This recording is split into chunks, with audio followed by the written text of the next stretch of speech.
Alrighty, and welcome to another episode of the Primer Podcast. My name's William. And this is Davis. Today's what, Sunday? June 3rd. June 3rd.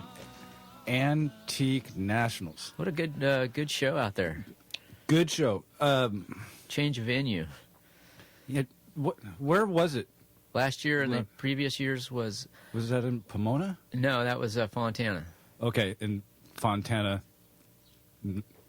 The Fontana, the quarter-mile drag strip in Fontana. And as far as I know, Fontana is still closed. Okay. But I thought Irwindale was closed. Irwindale was closed until about 3 weeks ago. And as we saw today, the circle track was back in operation. Yeah, but that looked like a driver's school thing. Yeah, but when somebody files for bankruptcy, it usually means nothing at all is happening. Okay. So that's why I was surprised to see some circle track, goings on. So LA Racing had some kind of a school racing thing going on, and they had some circle track cars out there, stock cars. That was kind of cool. And then... But definitely they got the 8th mile drag strip open as well. And it sounds like they're doing, like Thursday night drag racing? Yeah. Or something like that? Thursday night drag racing is back on. So that's good news. So check out the website, and, thank God someone still got a track open. Right. Do you know the website for that? Not off the top of my head. It's probably something like Irwindale probably Speed Irwindale Speedway or something like that. Right. But kind of a small event. Today? Yeah. I think it kind of was. But I dug it. Little mix of show cars. I like being able to walk through the quote pits. Yeah. Which is a parking lot. Pretty much. And kind of the run what you brung and eat your lunch and your tailgate. Right. I mean, it was all pre-74. No, pre-54. No. Yeah. Then how? Wait, you know what? I looked at the flyer the other day. It was 74. Maybe it was 74 for the show. Maybe not necessarily the drag. Okay, for the drags, I thought it said pre-1954 and earlier. Okay. That probably makes sense because, right, what that guy who what was it, Trans Am? That Trans Am, that was like he got an award for that car. So 74 probably the only was muscle probably car for the really show. in the whole event today. Well, there's that Camaro or two. Okay, but that's that wasn't about it, man. That wasn't this type of show. You're digging for muscle cars there. Most of them are 50s cars, late 40s, 50s. Big. Yeah, anything big and heavy. And then you had maybe one or two 1920s cars, 19 teens. And what's cool about it was that they were racing. You're out there just putting the pedal to the metal. That first competition class, the last races that we saw, like after qualifying, the actual real racing, what were they doing, like nines? Yeah, they'll do, nines, tens. On an 8th mile. I think the fastest guy out there was running 115. Which... That's moving. On an 8th mile track. That's moving. That's moving pretty good. That's quick. Quick out of the hole. Do you remember which car that was? I don't remember off the top of my head now. Because, there were some cars that you just looked like, wow, that is a junker, barnyard, find, and shoom, off it would go. Be like, Yeah. Looks are deceiving. Something under the hood, lightweight, short wheelbase. And you could pull it 10 seconds on a quarter mile. That thing's going to move. So, yeah, there were some people out there moving around pretty good. Yeah. Good time. The weather wasn't bad. Actually, the weather worked out really well. I thought I was going to die wearing a black T-shirt, but... And what's cool about it was all right. the smaller shows is the people there are a lot more friendly, because it's not a high stakes competition. No, it's about taking these things out and having fun. Right. If you win, I'm guessing, but if you win, you win. If not, Right. This is my once a year. I get to take it out and race. Right. Yeah. Yeah, a little more. Everyone kind of knows everyone. Very similar to the Coronado Speed Fest. Everybody, Oh, the okay. Trans Am guys all kind of know each other, the same class. The Dotson guys. Right. kinda- They're same class guys. They all kind of know each other. They help each other out. Same kind of thing here. And not really high dollar race teams, but guys out there who are into vintage Ford 4-cylinder cars. Yeah, there were no teams. The teams were like a family. Oh yeah, and maybe got like a single color print shirt or something. right. Yeah, no, team jerseys or anything right. like that. Some of the cars that we saw racing today, we saw it was way out. Fish was with it. It was way out in cow Eagle country. Field? Yeah, there, with the big helicopters out there. Yeah, Some of the same ones were same style racing. Yeah, that's right. some of the same cars. I think you're right. There's that little green Roadster one That's that homemade looking thing with Yeah. the GM 6-cylinder. with the white lead sled that was right next to one that was its tow car. Oh, really? Oh, I Yeah, didn't they were know. connected when you're shooting Oh, pictures. the green. Oh, that was the Olds. 346 Oldsmobile, I think it was. I think that one was Part Eagle of a Field. car club. I think it was what, the Pharaohs? I forget what car club. That was like a 1950, 51 shoebox Ford that was towing them. Yeah, and then Okay. definitely that Cadillac. Well, the Cadillac engine. Oh, yeah. I No. think that's a 390. Right. That Roadster. Mm-hmm. Yeah. Cool car. But same type of vibe, Right. just not in the middle of nowhere. Right. Yeah, Eagle Field, man, that's nowhere. That's that's 8th Mile with a flag man. That's that's that cool. part was cool, and a fence only on one side, Right. Or a barrier. Barrier, right. Because the other side Block. was dirt.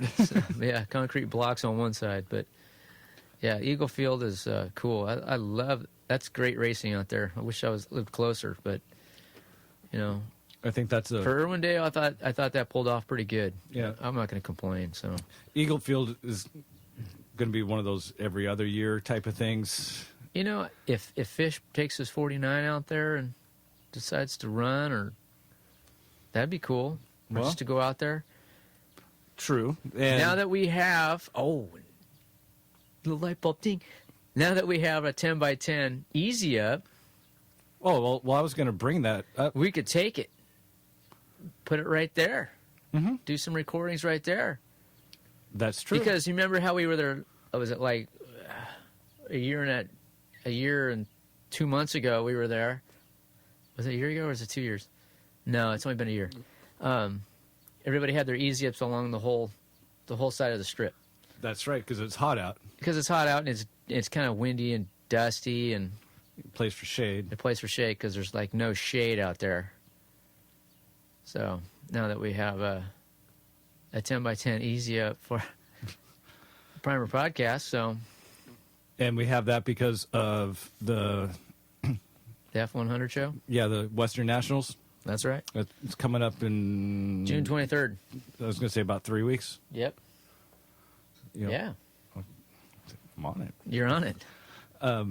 Next weekend is Ink and Iron. That's right. Next Saturday. Do you want me to get tickets? I'll get Oh, tickets online. Sure, please. Do you want to go Saturday or Sunday? I'd say Saturday. That's I what have I was a feeling thinking I'm too. sleeping at your house too, but a Nine-Ring Circus, man. I'm kind of down for at least 8 of them, man. Hey, you're more than welcome. Well, maybe we can find some potato tacos, but we'll fire up the I'm air sure mattress we'll find for some you. kind of potatoes there. Oh. So, speaking of Ink and Iron, if you missed episode 40 or 29, I think those are the numbers. I'm reposting them. So last week posted our first interview with Trace, and in a couple days after this one comes up, the second interview with Trace of more what to expect for this year's show. Right. And, what this 9-ring circus is going to involve. Tattoos, Burlesque, pinup, motorama under the dome, right. as well as all the other beautiful cars that are going to be there. Sure. And you can buy a beer and walk around and look at cars. And you can bring your $2,000 DSLR camera and take pictures. But probably should check out the website for chains, knives, Pocket knives, weapons, flasks. Not going to fly. But, right. Last year was pretty tight security wise. Oh, sure was. One ID check. Yeah, simplifying that whole process. Mainstream the admissions and get it done. Get you in there and check out what you need to see. So yeah. I look forward to that. Plus, there's some fairly big name bands that are A lot of bands that are playing. Unfortunately, was the Misfits. I think they're playing Saturday night. I have no idea. But Danzig's not part of the Misfits anymore. So do a little research, if on the band you want to see, and if it's an older band, like I know the Adolescents are playing. If you want to see Rick Agnew playing, do a little research to see if Rick Agnew's actually playing in the band still, or Frank Agnew, or some of the older bands. Suicidal Tendencies is playing one day. There's a whole big long list. There's bands all day. If you have your heart on something, double check to make sure that what the lineup what is, the lineup and who's is going to be playing at what time. Yeah, so that way you're not disappointed. And they're probably going to have multiple bands playing at the same time, on the ship, off the ship. Oh, yeah. Probably got 2 stages going, like they did last year. Oh yeah. So I was just thinking of the main stage, but oh yeah, there's stuff going on. Absolutely. On the ship. And check out the off-location parking situation. Absolutely. Take public transportation. Highly advised. You're going to spend some time there. Plan it out. Drink plenty of water. Drink plenty of water too. It's been overcast here in Long Beach this past week, but as soon as that sun burns off, man. But that doesn't mean. The clouds burn off, then the sun comes out. Get the sunscreen on. You're right there by the Drink ship. plenty. Lots of water out there. Don't want any casualties. No. But we'll be there. Just Saturday. Don't have time for the full 3 days. I couldn't do 3 days on there, man. If I lived out of state or far enough away, I would pull a 3-dayer. Like get a hotel. You would? Oh, really? Oh yeah. Like how we go up to Ventura or something. Okay. It's an event to make a weekend out of. We're just fortunate that we live close enough. Close. That yeah. If we drove there from my place, it'd take 10 minutes. Oh yeah. Public transportation take 20 because it goes, it goes all around before it goes to the over aquarium. But it's that good, Where was I going with that? I don't know. The show's that good, and yes, if you're from out of town, you'd book 3 days. That's right. I was going to ask you, on Irwindale. Yeah. They're doing drag racing on Thursday Thursdays. nights. Right. Did you hear any info on that? As far as, can anybody just go? You pay a flat fee, or is it just any car? I don't know off the top of my head. Okay. So it might be import stuff. It might be motorcycle, but I have a feeling it might be import. So check it out. Okay. That's all I know is check out the website for full information. I was thinking Oh, here we go. that could be a good, safe place to to end our current debate. Our current ongoing 2-year debate, huh?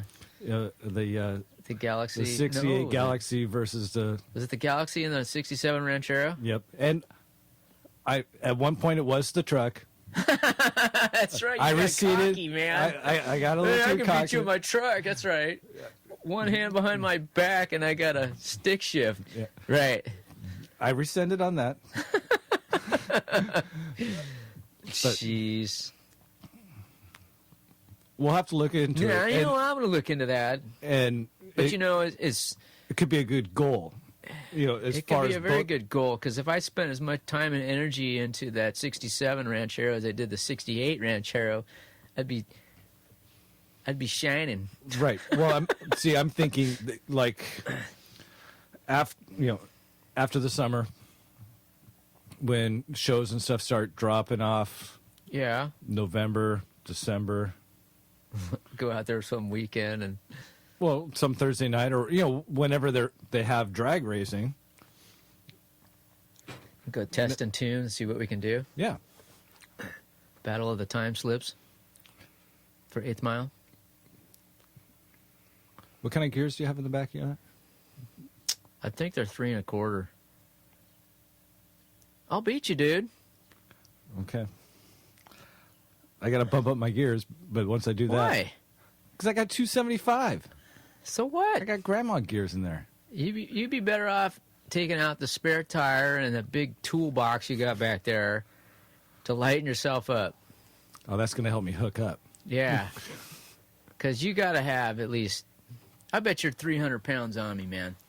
Easy. Okay, well, you're going to need Easy. a couple bags of 60-pound cement over those in the bed over the tires so that you're not bouncing.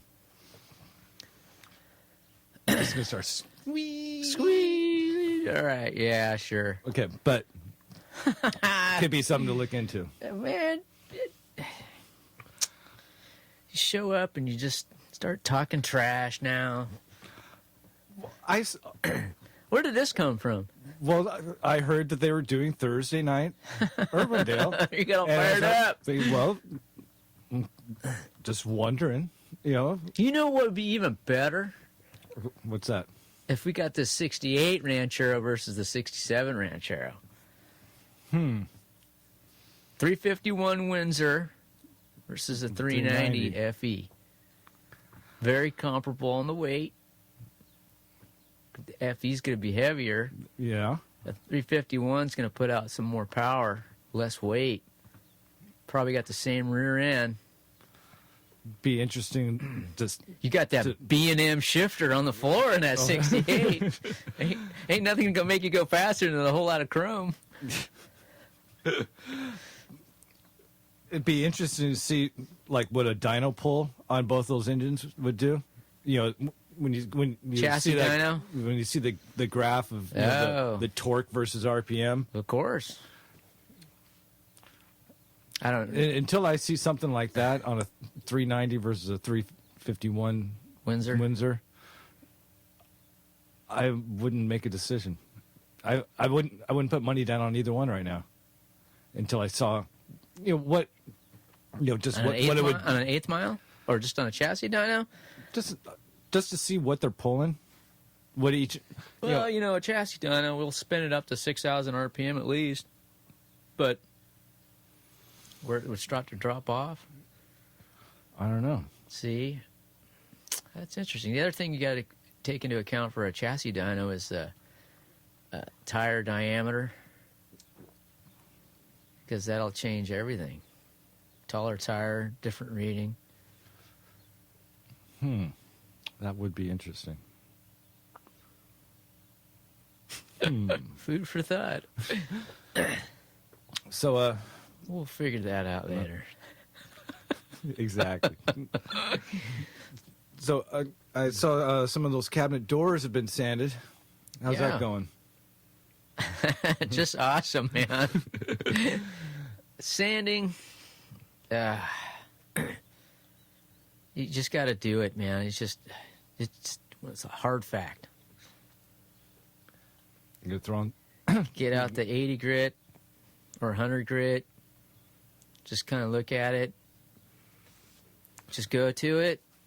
Just keep going, and then get a little moisture on it, or actually get the wood filler putty on it for the super low spots. Hit it again, put it aside, grab another door. By the time you do your full cycle of 7 doors, you're 7 or 8 doors. Your hour's about up. Maybe you've run inside and throw some primer on some shelves. So basically, you're just making rounds. Where Yep. am I at? Where am I at? Where am I at? Production, man. Come back, exactly, and hit it again. Throw a little moisture on the doors. Get the grain to pop up if there is any. Not much. Yeah, well, it's poplar, so it really shouldn't. No, it was actually really good, and hit it again with some. I think it was 320. You don't have to go that far. That's what I had handy, and that's what I grabbed. Okay. And I did it by hand, so with a block, actually worked out really well. Okay. So I'm going to invest in one of those weenie rollers, and That's just. You don't have a weenie roller? No, I don't have one, man. I paint whole apartments with just a weenie roller. Do you? Yeah. I think I should do that. It's going to be my next purchase. Yeah. I'm so used to buying 3/8 inch nap smooth rollers. Oh, because your thick walls, Yeah. or your Walls are all just old, It's for flat. Get your 1/2 inch weenie roller. Bucket. Just go to town. that's what I'm going to do.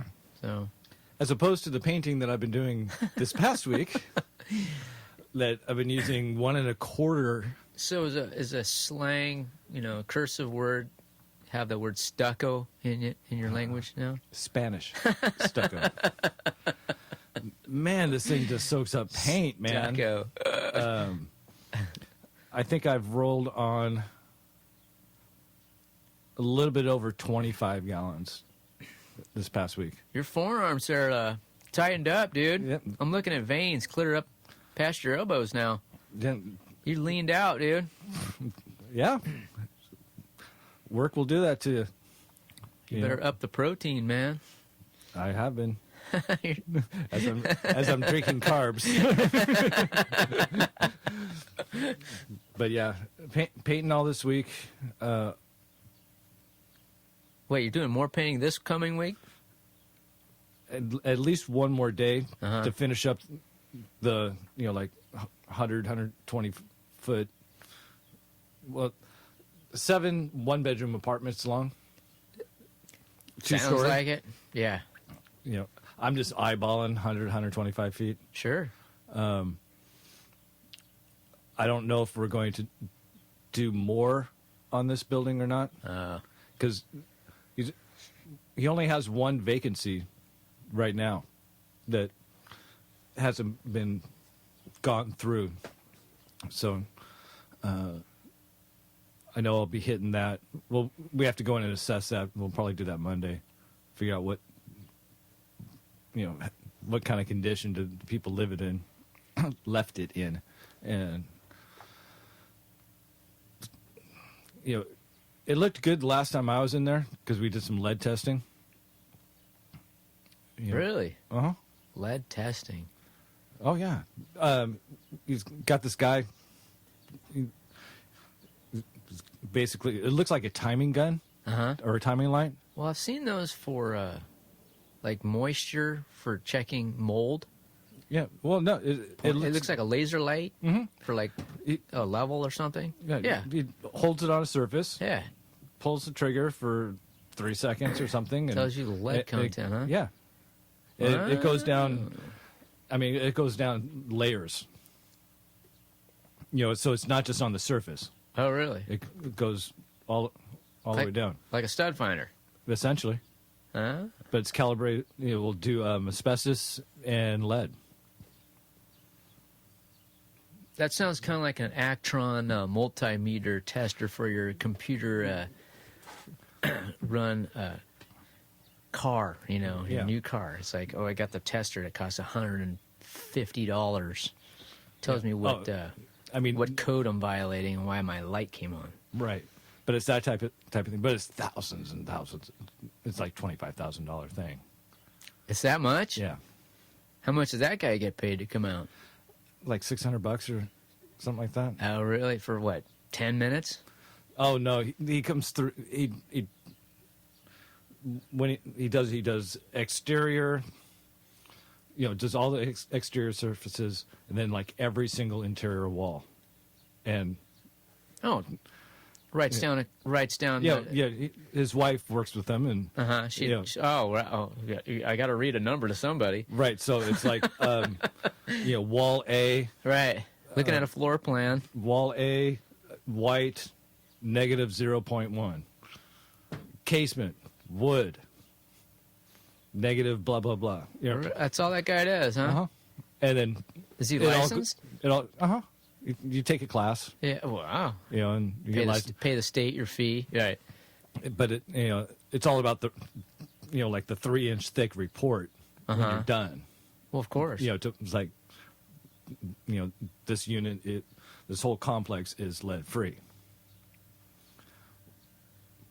Does he tell you if there's any ghosts in the building? Yeah. Sorry, man. That sounds kind of sci-fi, man. How do you get that job? I point and check lead content on walls. Wow, OSHA. Well, the guy's a talker, but Jeez. refineries hire him. Big industrial units. Like when they're say, going into a refinery and they want to like redo some work, and you got to check to see if it's asbestos. Before you start tearing stuff apart. Right. You got to hire someone out. Huh. So He doesn't need to get his hands dirty. no. He just reads a digital screen. Mm-hmm. And the guy's retired, so this is all on top of his retirement. He can turn down jobs. That's like a step up from the guy who's retired. He's out with the metal detector on the beach. Yeah, but this guy's actually making money. Yeah, but the guy on the beach, his cost was the metal detector, and he's picking up, precious metals. Do you think that guy's really getting a lot off the beach? When was the last time you saw some guy with a metal detector out I don't know. the I don't beach? go to the beach anymore. Okay. I used to see those guys all the time. Right, but I guess I haven't been to the beach either. See? So. But the guys are out there, like, with their, like, pooper scooper, and they'd be digging up, like... Yeah, with a screen. Yeah. Like It's a shovel the whole, with a screen in it. better... The better fishing pole gets the better fish. It's like the guy who spent an extra $100 on a decent metal detector got, a little bit deeper in the sand, We're trailing off Yeah. here. How did we get from sanded doors to... Wow. Lead on walls. Okay, lead paint, so... Yeah. And they also make... like home kits for lead. Comes in a little tube, two different chemicals in glass, and you break them so that then shake it, but it's got a little swab on there. Oh. And you put it on there. Tells you if you're pregnant or not. Yeah, color change. Yep, you got lead. Honey, we got lead.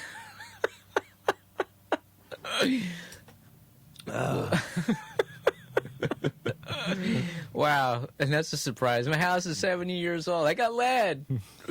Wow. That's great. Let's paint over it. Yeah.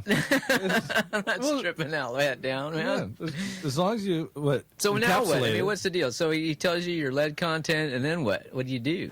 Oh, You have to submit that to the city or Yeah, something. it gets documented. You got to pay somebody now. Right.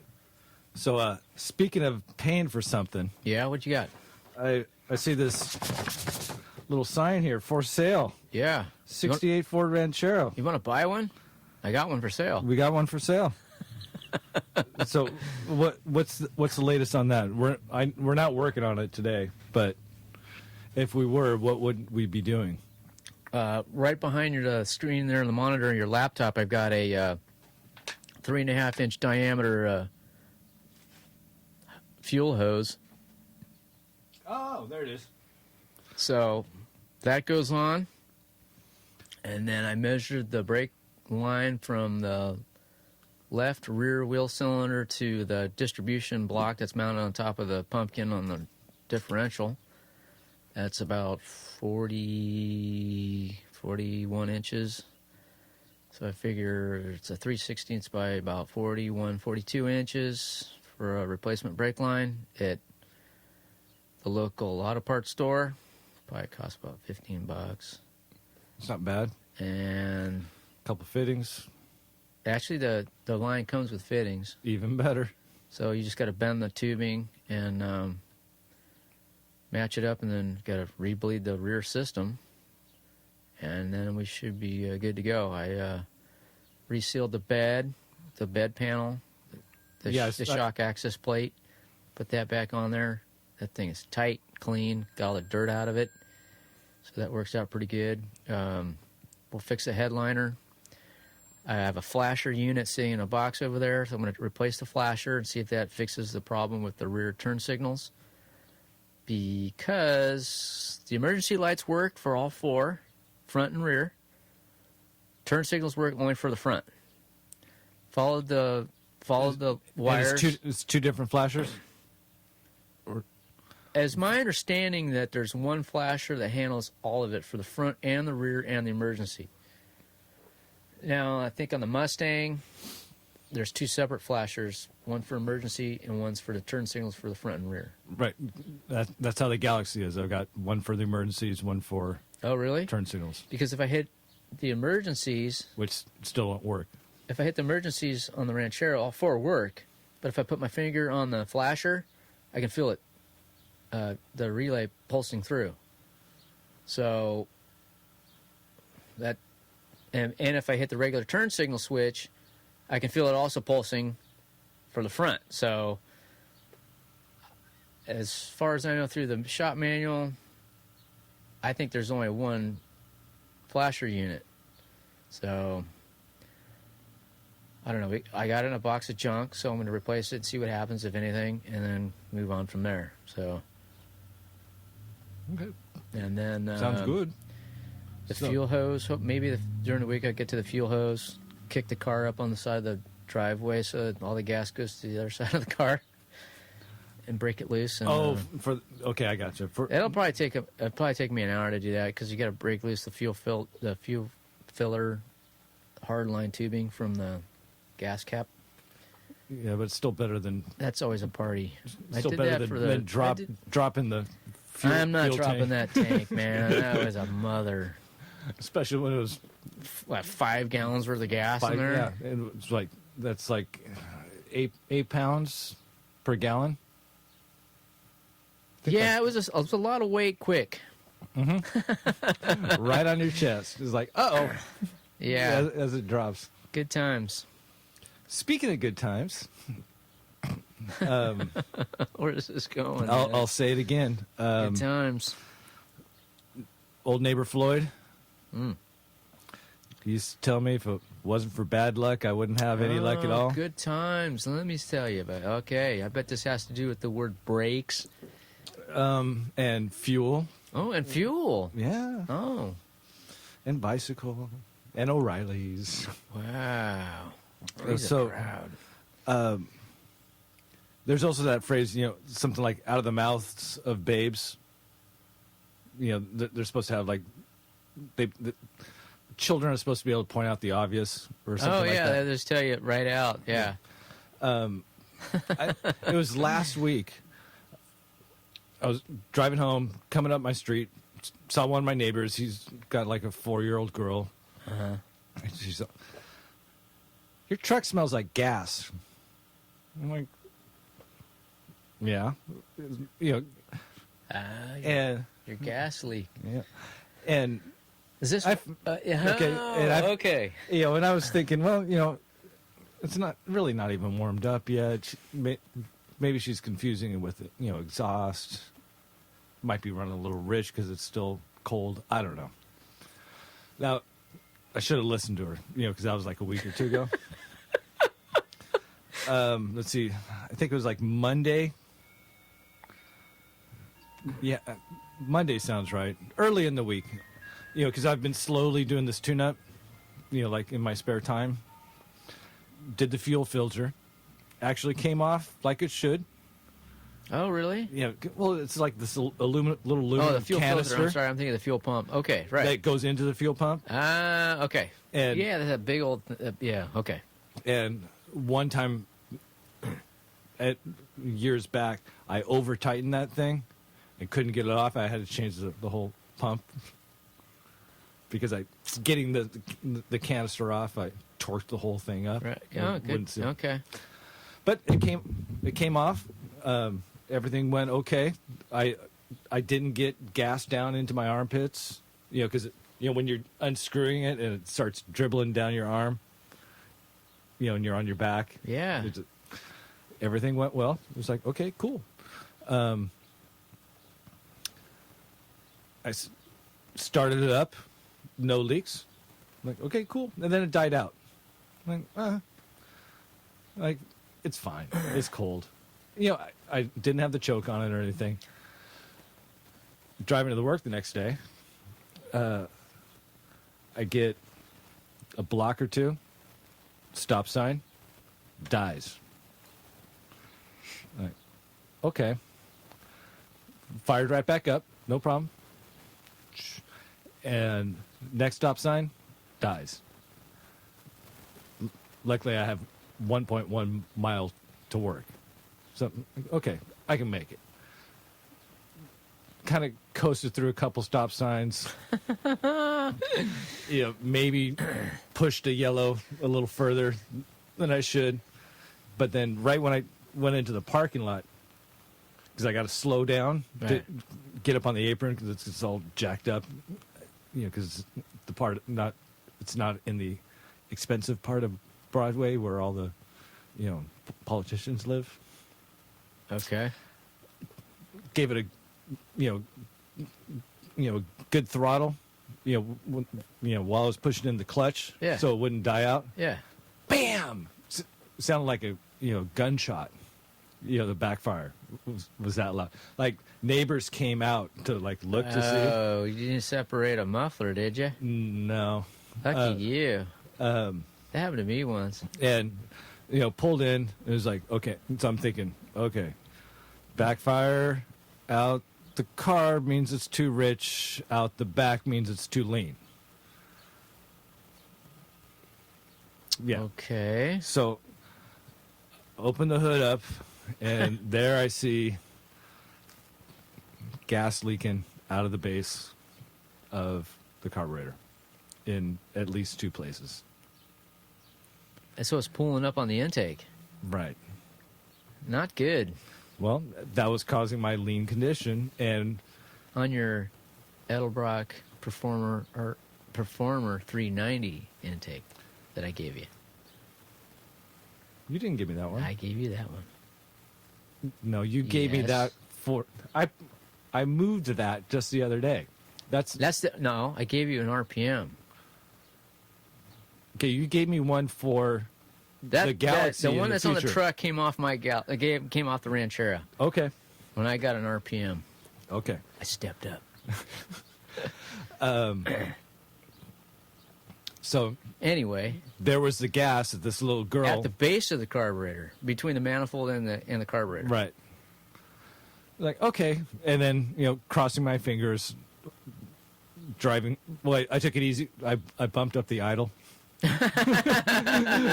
it took side streets home. Just beat it and just kind of keep rolling with it till I get home. Right. Because, I mean, it's only a mile. You know, Okay. and it's not like it was it was dripping. It wasn't pouring gas.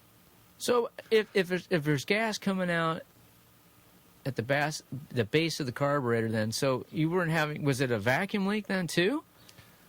I don't know. I saw that the gas was coming out and not going where it was supposed to, so that would cause a lean condition. And possibly, Okay. you know, if I was, you know, hit the throttle, it could be a vacuum issue as well. Right. I don't know. I didn't investigate because I was like, it's got to be the gasket. Yeah. And went home. Actually, I had 2 of them. I was worried I didn't have any, but I had 2 base gaskets. Switched it out. No problem. I mean, it's only 4 bolts, Right. you know, and you can. Linkage. I didn't even pull. Okay, I did pull the linkage off. Oh, I but pulled the spring off. All right. I pulled the spring. I didn't pull the linkage because Right. just lifted it up, got the new one in there, no problem. No problem, except for when I went back later to test it, like after dinner. Did you put the spring back on? I put the spring back on. Okay. Fired it up and was like, look at my vacuum gauge. I've got no vacuum. The engine's running. I've got no vacuum. I'm like, this doesn't make sense. Well, then your vacuum gauge is not hooked up. That's right. Some bonehead switched the timed port. To the manifold port. Right. See, I did that with the. And I know as soon as I went. You went should have back up- got at least 4, 5 inches of vacuum Okay. coming from the timed port. Okay, it wasn't where it was supposed to be. Okay, so it wasn't reading. You know, open it up and it's like, normal. oh, Okay. all right, bonehead. You know, it's like, that goes there and that, goes there. That goes there. You know, yeah, because And that's a I was Holly all- carburetor, right? Right, Holly well- 600. yeah, 600. There you go. Vacuum advance. Because I was also doing woodwork stuff, you know, to like make a little extra money. You know, so fix truck, go do some woodwork, come back and test. Hey man, but still one gasket. Oh, yeah. I got lucky. That's good. So and then I told you about my bicycle. Yeah. Wife wanted to go on a ride Memorial Day. I had a flat. Found my repair kit. I've got patches, no cement. Any kind of rubber cement should work, but you don't have any. We didn't have any. So it was like Memorial Day is going to be an Office Depot open for rubber cement. You probably could have gone to the bike shop. They're Not probably on Memorial Day. Well, they may have been renting bikes for that. Okay, well, not the local one. So I just said, Whatever. Okay. I don't need to ride this tomorrow. You know, Or ride a skateboard. did the Amazon Prime 2 days. Yeah. Got it. Send me my patch now. And so I went to fix the bike first before I did the truck. So that way I knew I would have something to Get ride some to work. wheels. You know, the patch was super close to the Stem. stem. That's tough, man. Then switched out the stuff on the truck and like, oh no, that was the day that I messed it up. And I said, I'll fix it tomorrow because I'll just take my bike because it'll be fixed. Okay. Come out the next morning. Ace in the sleeve. It's flat. No. Had to take the wife's The wife's bike, cruiser in, right? you know, to work. And it was just like one of those weeks. But found a new bike shop on the way home. I'm basically Broadway and Orange. I mean, he just sold me a tube, but seemed like a good guy. Got a good vibe off of him. I would at least try him out, you know, if I needed some work done. That went in easy. That was Thursday night. Then took mine Friday. Saturday was like, okay, time for the brakes on the trucks. Yeah, I was wondering when you were going to get to that. Because And- I was waiting for the email that comes through that you just, like, all the crazy, like, characters that come through when you're typing something to somebody because you're complaining. Yeah. Brakes. Okay, so you started with the rears. No, I started with the fronts. Ooh. Uh, So were they similar to the exactly. Ranchero Yep. with the hoses and the wheel cylinders and Yeah, the turn wheel? You got to and take the everything? cotter pin off and the nut, and Pull the drum off. came right off, no problem. Now, did you go to the shop manual first before you decided to Well- pop that wheel off?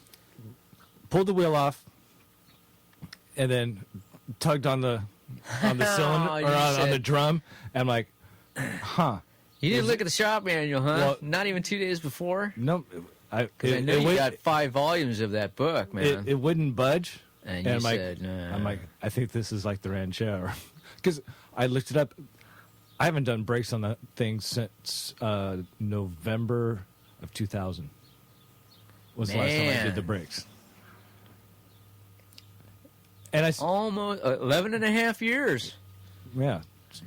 So I didn't Jesus. remember it, and I've only done it once on the truck. See, this is another good reason of like maintenance. You know, one of those rules of don't let anybody work on your house when you're not home. Keep a log of all the maintenance of your cars, Well, that's what. and write down the part numbers that you got from wherever you got it. You got a Absolutely. replacement part. This is Napa. Write down the number, cross-reference, whatever. Well, I'm assuming that's what everybody does. I forget. Okay. I Well, have part numbers galore here, and when I leave here, I just show up and go, I need this. well, But I I've got a usually check 3-ring online. binder. I usually check online before I leave the house and go, I need this part number. Go get it. I've got a 3-ring binder, some plastic Plexus sleeves and the whole sleeves bit. in there. And I went back. It said November/December 2000, and everything that I did over those couple weeks I worked on it, So, and one of them was the brakes. so you got the drum off. So it wouldn't budge. I'm like, I bet you I got to pull that pin. Dust And cap, pull the pin. So double checked the manual. It's Right. like, yeah, came right off, no problem. How's the drum look? Okay. Yeah, the drum was fine. How the shoes? They were worn, but not dangerous yet. They down the rivets? Oh, no, Was it rivet or bonded? I didn't see any rivets. They're bonded. Okay, well, I didn't go too far. I didn't do any damage. But, I mean, significant wear. I mean, but, Yeah. for, Okay. for 11, 12 years. So did you throw them doing back for- on? Did you throw drums back on and call it a day? No, You actually replaced the shoes? I replaced the shoes, man. Wow. Well, because I already bought them. And when I was at O'Reilly earlier, they said, "Oh, do you want to break, hardware kit? $6? Absolutely." $6 or less than over here. Come on, And man. I was like, "Yeah, of course." Well, he only sold me one One set. set rather than two, even though I was buying 2 sets of shoes.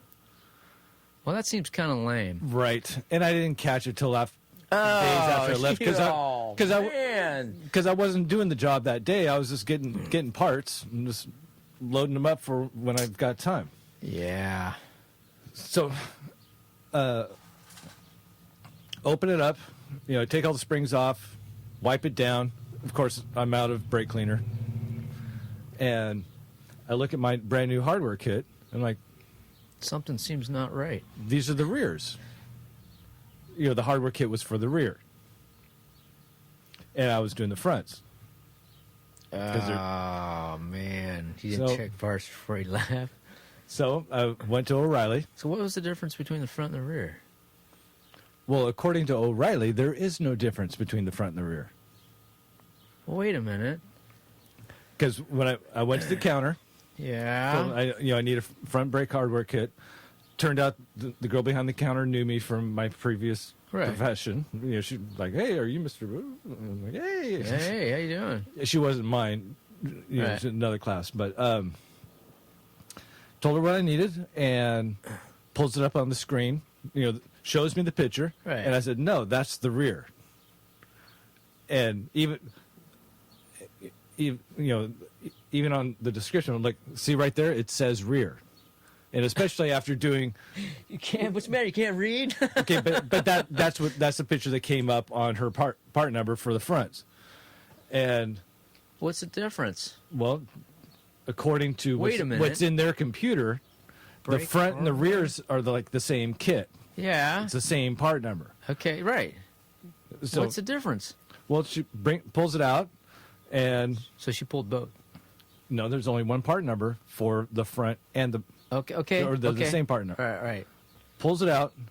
I look at the kit, and Yeah. like, these are the rears, and like, see that right there? That's for the parking brake. See that right there? That's for this. And I'm like, I need 4 of brake. these springs, and I don't need any of these other ones. So 4 springs. The long ones that go. See, the Ranchero only had 3 on the rear. Right, but it's a different setup. Okay, Or- then I don't know. You know, it's You're talking a truck? I don't know then. Full-size truck. very similar, Okay. but it's wasn't the same kit. So you looked at the shop manual and it showed you 4 springs. No, okay. I needed a total of 4 of these particular Okay, springs, so you're and there looking, was at only you're looking at your actual truck and you know. that I need 4 of these springs, but there's Right. only 2 in the kit. Okay. And I'm like, Okay. okay, give me 2 of them. Give me 2 kits, and I'll just put them together. It's another $6. No biggie. I'll just piece everything together. That was the only one they had. It was. Oh, they only had 1? Yep. Ah. But luckily, I already man. had another one. So it's just been one of those weeks. Yeah. Like, you that was just- just par I for the went through course. same I thing, just man. smiled and said, "Okay, no problem.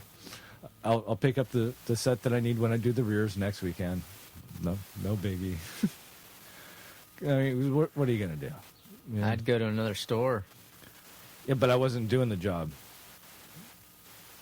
That day. Right. I would still go to another store, though. And then So how did you find it? So, they went together so easy.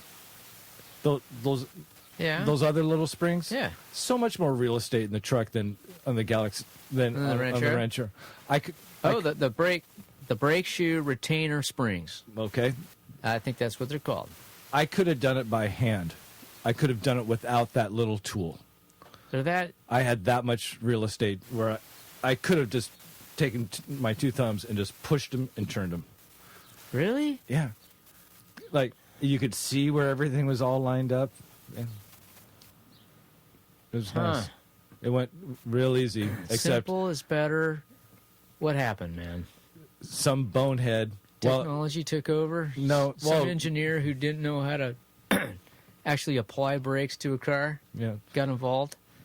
Well, one of my neighbors came over while I was doing the job Yeah. because he had never Oh, you were telling me about that. seen, Right. drum brakes. He's only done Right. discs. Okay. And like, oh yeah, and we're talking, and some bonehead, while it was still jacked up, forgot to like adjust them out. So, So the wheel cylinders look good? oh yeah, I mean, No it had problem. tons of brake dust on them, but So now you've expanded out the pistons to when you exercise your foot pedal on that. yes. So, Yeah, you got to do that. I forgot to do that. So Went all the way I don't- quite deep on the floor there, yeah, didn't it it? went pretty far down. Good thing you didn't give the truck a whole lot of gas going somewhere. Well, no, I just kind of rocked it a little bit. Ah, A couple feet forward, a Right. couple feet back. And I was just like, oh, that's what I forgot to do. yeah. Because, you get to talking. You just forget stuff. So that's what I'm doing this week, and adjust those front brakes. Got to lift it and redo it. Yep. Good thing I didn't put the floor jack all the way back in the garage where it goes. I don't think I've ever seen your floor jack. Oh, it's back around the corner all the way in the back. Because it's not something you use all the time. I've been using mine a lot lately. Well, yeah. So this next week, I've got those screens to finish up. I got brakes to do. You still got to do the rears. I got rears to do. 11 years for brake shoes. 11 and a Wow, half. man. Pushing 12. Jesus. Well, kind of old man drive that truck. It's got, Oh, hey, speaking of old man speaking driving of your old truck, men, Your oil leak. Did you figure out what's going on with that? I've wiped it down. You got an eye on that? I'm working on it. I'm telling you. Right. Brakes have been a little bit more important than an oil leak. Fuel leak. I'd say oil is pretty important. Okay, well, but Driving a mile to work probably isn't when you're not going more than 40. But it's on the list. I mean, if we're driving this thing out to the Anaheim Hills, better make sure we've got some oil in hand and we're not leaking oil on the 91.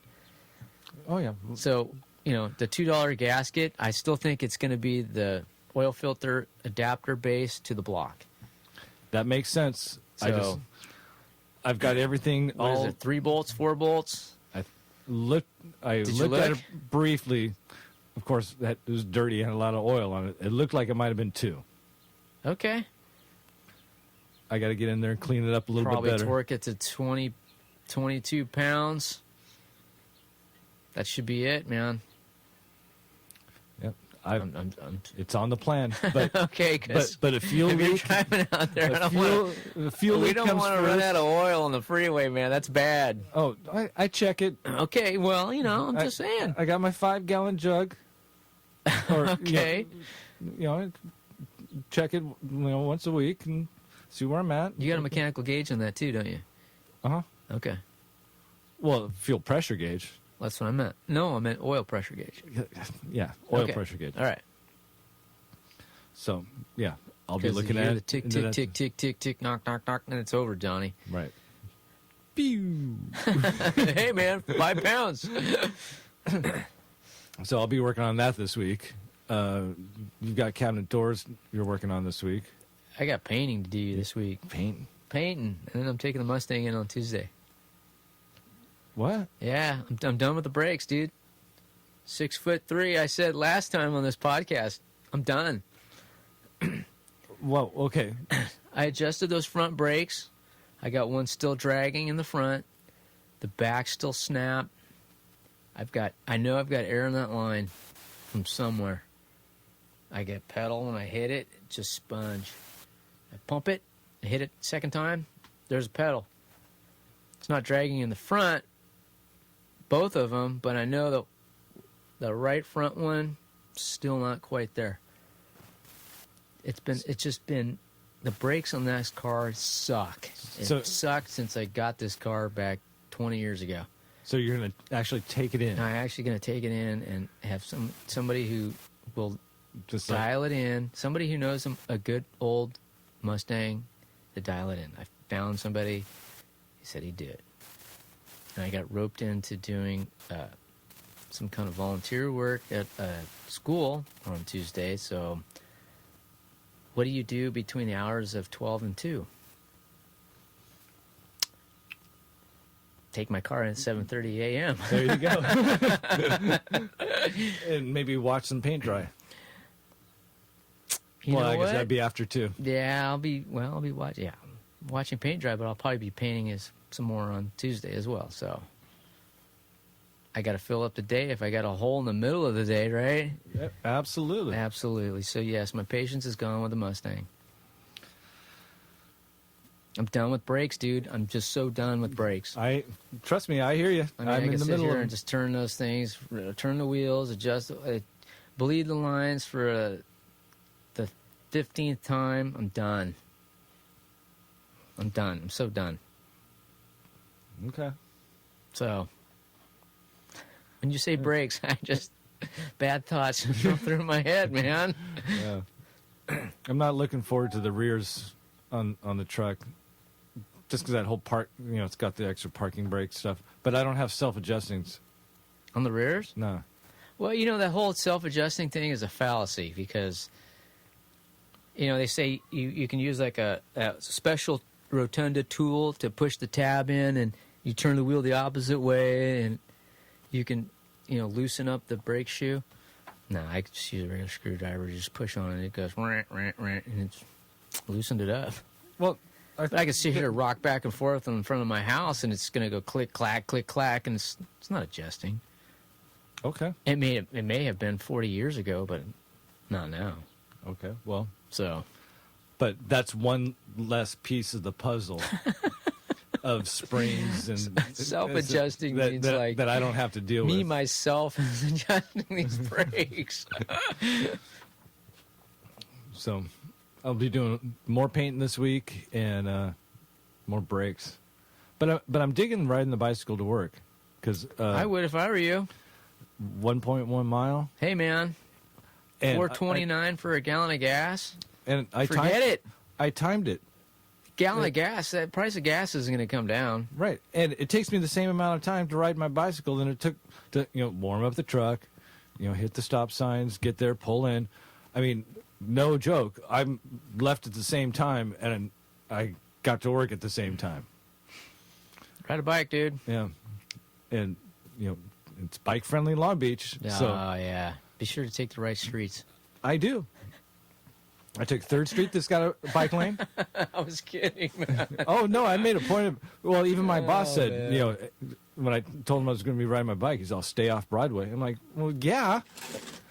That's the same street that I was complaining about,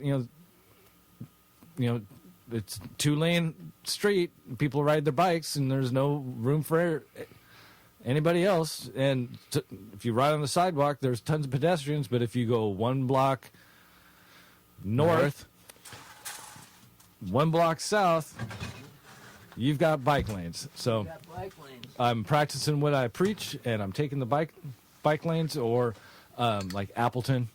Yeah. I took Friday. I took 1st Street